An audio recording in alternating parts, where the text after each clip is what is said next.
السلام علیکم دوستو، کیسے ہیں آپ سب؟ میں زبینہ فیاض ایک بار پھر آپ کے ساتھ میں شروع کر رہی ہوں عشق میرا جنون by Salma Khan episode 33۔ Phone کی مسلسل بیل بج رہی تھی مگر وہ نیند کی آغوش میں گئی ہوئی تھی۔ ایک کال، دو کالز، تین کالز، چار کالز اور بلا کر پانچویں کال پر اس کی نیند سے بھری ہوئی آنکھیں کھلی تھی۔ وہ ایک ہفتے سے سو نہیں پائی تھی۔ بہت مشکل سے ڈاکٹر کی ہدایت کے مطابق اسے نیند کی گولیاں دی گئی تھی، جس کی وجہ سے وہ کل سے سوئی ہوئی تھی، مگر اب اس کی نیند فون کی مسلسل بجتی ہوئی رنگ سے خراب ہو چکی تھی۔ اس نے اپنی آنکھیں مسلتے ہوئے موبائل اٹھایا۔ پچھلے ایک ہفتے میں گزرے ہوئے سارے دن اس کی آنکھوں کے سامنے ایک فلم کی طرح چل رہے تھے۔ زاویار، ذوالفقار، آدم، ساحل، داؤد، حاتم ملوی، سب مرد حضرات اس کو ڈھونڈنے میں لگے تھے۔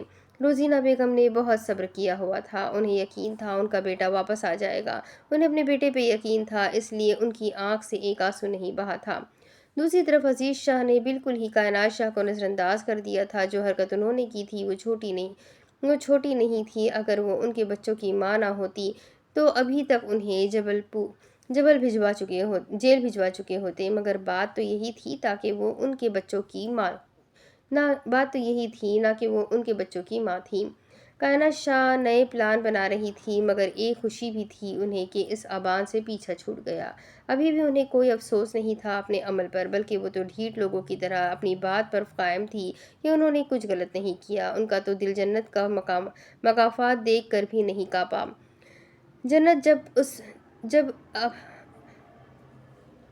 جب اپسی واپس اپنے گھر کی جانب جا رہی تھی تو اس کی گاڑی کا بری طریقے سے ایکسیڈنٹ ہوا تھا، جس سے وہ اب کے اپنے پیروں پر چلنے سے محروم ہو چکی تھی۔ اس کی اس حالت کو دیکھ کر دانائن اور سب نے اسے دل سے معاف کر دیا تھا، مگر کائنات شاہ شاید اتنی بے حس بن چکی تھی کہ اپنی بھانجی کا اتنا بڑا ایکسیڈنٹ ہونے کے باوجود بھی یہ کہہ کر اس کو باتیں سنا کر آ گئی کہ تم نے میرے ساتھ غلط کیا تھا، دیکھا اللہ نے تمہارے ساتھ غلط کیا۔ مگر جنت بھی اپنی بات پر قائم تھی۔ مجھے سزا آپ کی حقیقت بتانے پہ نہیں، بلکہ ان بے قصور لوگوں کے ساتھ غلط کرنے پر ملی ہے۔ آپ اپنے مقافات سے ڈرے۔ مجھے تو خوف آ رہا ہے جتنا غلط آپ نے ان لوگوں کے ساتھ کیا ہے، ان کا صبر آپ کو تباہ کر دے گا۔ مگر جنت کی باتوں سے کائنات کے تو کان پر جو بھی نہیں رینگی تھی۔ وہ ایک نفرت بھری نظر اس پر ڈال کر وہاں سے نکل کر حویلی واپس آ گئی تھی۔ اس ایک ہفتے میں سب کی زندگی بالکل تبدیل ہو کر رہ گئی تھی۔ اس ایک ہفتے مسلسل سب لوگ حاتم ملوی کی حویلی میں ہی رکے تھے۔ انہوں نے کسی کو جانے ہی نہیں دیا تھا۔ وہ اپنے ہی خیالوں میں تھی جب ایک بار پھر سے فون بجا اور وہ اس خیالی دنیا سے واپس آئی تھی۔ فون پر آدم کا نام جگمگا رہا تھا۔ اس نے دھڑکتے دل کے ساتھ فون ریسیو کر لیا۔ ہاتھ کانپ رہے تھے، کچھ غلط ہونے کا احساس ہو رہا تھا، مگر اسے ہمت کر کے فون اٹھانی تھی۔ ہیلو آدم بھائی، اس نے اپنی کپکپاتی آواز میں ہیلو کہا تھا۔ سامنے سے جواب ملا وہ اس کو اپنی جگہ پر پتھر کرنے کے لیے کافی تھا۔ اس کی گرفت فون پر ڈھیلی پڑی تھی۔ وہ تو شاید وہاں پر موجود ہی نہیں تھی جس گاڑی میں بھائی کو لے جایا گیا۔ راستے میں اس گاڑی کا بلاسٹ ہو گیا۔ آگ لگنے کی صورت میں اس کے اندر سے لاشیں ملی ہیں اور ان سب لاشوں کا چہرہ بگڑ چکا ہے، لیکن اس کی آواز کپکپا رہی تھی۔ وہ بھی بہت مشکل سے اپنے الفاظ مکمل کرنے کی کوشش کر رہا تھا۔ ایک لاش کے ساتھ ڈیول بھائی کی گھڑی اور انگوٹھی ملی ہے، جس سے یہ شناخت ہوتی ہے کہ وہ جلی ہوئی لاش ڈیول بھائی کی ہے۔ اور ایک دم دانائن کے ہاتھ سے موبائل گر کر فرش پر چکنا چور ہو گیا تھا اور اس فون کی طرح وہ بھی زمین پر گر چکی تھی۔ نہیں، ہرگز نہیں، وہ میرا آبان نہیں ہو سکتا۔ انہوں نے تو مجھ سے وعدہ کیا تھا۔ وہ ایسے کیسے جا سکتے ہیں؟ نہیں، وہ نہیں جا سکتے۔ مجھے چھوڑ کے کیسے جا سکتے ہیں؟ ضرور ان کو کوئی غلط فہمی ہوئی ہوگی۔ نہیں ہو سکتا یہ، نہیں، وہ کیسے جا سکتے ہیں؟ مجھے اپنے بچے کو اس دنیا میں تنہا چھوڑ کر کیسے جا سکتے ہیں؟ نہیں ہو سکتا، نہیں ہو سکتا ایسے۔ وہ زمین پر ہاتھ مارتے ہوئے زور زور سے رو رہی تھی۔ آنسو بے مول ہو کر زمین بوس ہو چکے تھے۔ یکدم اوپر سے رونے کی آواز سن کر سب لوگ اوپر آئے تھے اور جیسے ہی دروازہ ڈھکیل کر اندر آئے تو سامنے کا منظر دیکھ کر وہ لوگ پریشان ہو گئے تھے۔ روز، غزل، ماہی، روبی سب اسے سنبھالنے کی کوشش کر رہی تھی۔ روزینہ شاہ بھی نماز پڑھ کر فارغ ہوئی تو آواز آئی اور جہاں نماز کو سمیٹ کر دانائن کے کمرے کی طرف جانے لگی۔ نہیں، آدم بھائی کہتے ہیں کہ وہ مر چکے ہیں، ان کی جلی ہوئی لاش ملی ہے، ایسا نہیں ہو سکتا نا۔